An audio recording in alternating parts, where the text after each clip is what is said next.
يعني انا المصطلحات الطبيه دي لو انا بيرفكت في الانجليزي، فالمصطلحات الطبيه دي انا اصلا اول مره اشوفها. فهل المصطلحات الطبيه دي اخد لها كورس من قبل الجامعه ولا انا اخش ولا ايه الدنيا؟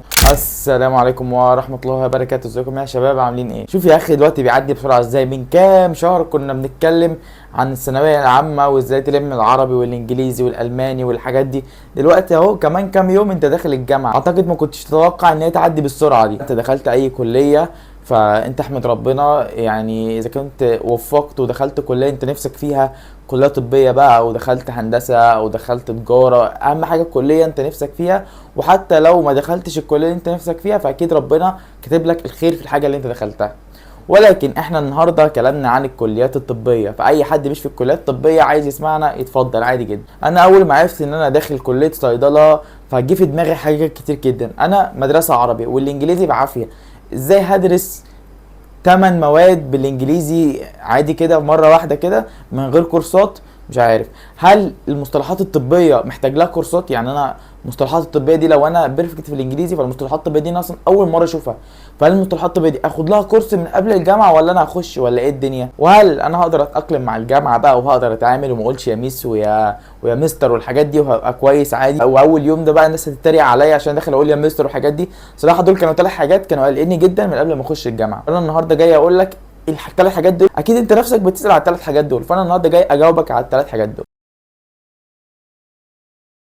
حاجه هنتكلم عليها وهي الانجليزي. لو انت كنت في مدرسه عربي او في مدرسه لغات، هل هتعرف تتعامل مع الانجليزي اللي في الكليات الطبيه؟ في الحقيقه يا جدعان الانجليزي ليه دور مهم جدا في الكليات الطبيه وبيأثر جدا، لان انت مثلا عندك سطر طويل عريض انت لازم تكون عارف ترجمته بالكامل. ممكن الكلمه اللي ولا انت ولا اللغات يعرفوا يحلوها هي الكلمه الطبيه دي، واللي انت هتعرفها مع الوقت. وهقول لك دلوقتي برضو انت ازاي تحفظ الكلمات الطبيه دي بسهوله. انت الكلمه الطبيه دي دي بتكون اهم حاجه في الجمله، ولكن انت لازم تفهم الجمله نفسها بتتكلم عن ايه. فلازم الانجليزي بتاعك يكون يعني 70% وانت طالع. اقل من كده لا، انت كده محتاج انك تقعد تجيب كورسات. كورسات ده مش معنى كورسات ان انا اقول لك روح اشترك في كورس، ولا انت تتعلم بس كورس اساسيات، كلمات مهمه كده، جمل تعرف ازاي تكون جمله. اقصد الاساسيات اللي انت ممكن تكون ناسيها او مش واخد بالك منها، اللي هي ازاي تكون جمله، ده بيجي معاه ايه، الازمنه، الحاجات دي كلها مهمه لازم تكون عارفها، عشان بتفرق معاك في تكوين الجمله وبتفرق معاك اصلا في فهمك للجمله.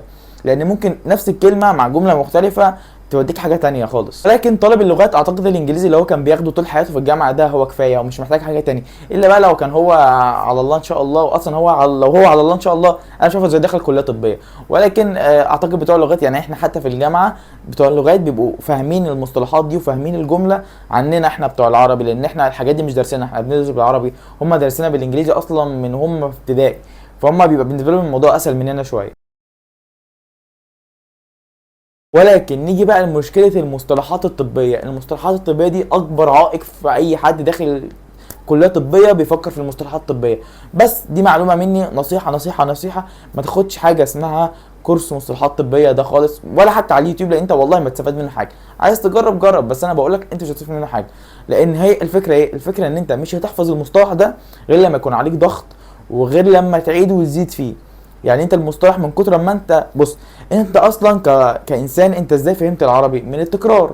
انت فهمت ابوك بيقول لك اشرب، فانت بتقول اشرب اشرب اشرب، بتسمع الكلمه كتير فالكلمه لزقت في دماغك. فهو ده نفس الفكره. انت هتقعد اول ترم ده هيتكرروا مصطلحات كتير جدا، كل المصطلحات اللي انت محتاجها هتتكرر معاك لحد ما انت هتحفظها. مش هتحفظ اصلا بالعربي. يعني انت المصطلح ده في الاول هتبقى عايز تترجمه، ولكن دي مشكله، ما تترجمش المصطلحات، افهمها. افهم المقصود من المصطلح ايه، ما تترجمهوش للعربي وبعد كده تفهمه، لا افهمه وهو انجليزي، لان ده هيسرع معاك الحفظ اكتر. يعني انت المصطلح ده انا عايزك تفهم المصطلح نفسه كانك انت شخص اجنبي، انت عايز تفهم المصطلح، مش تحوله لي للعربي بعد كده تفهمه.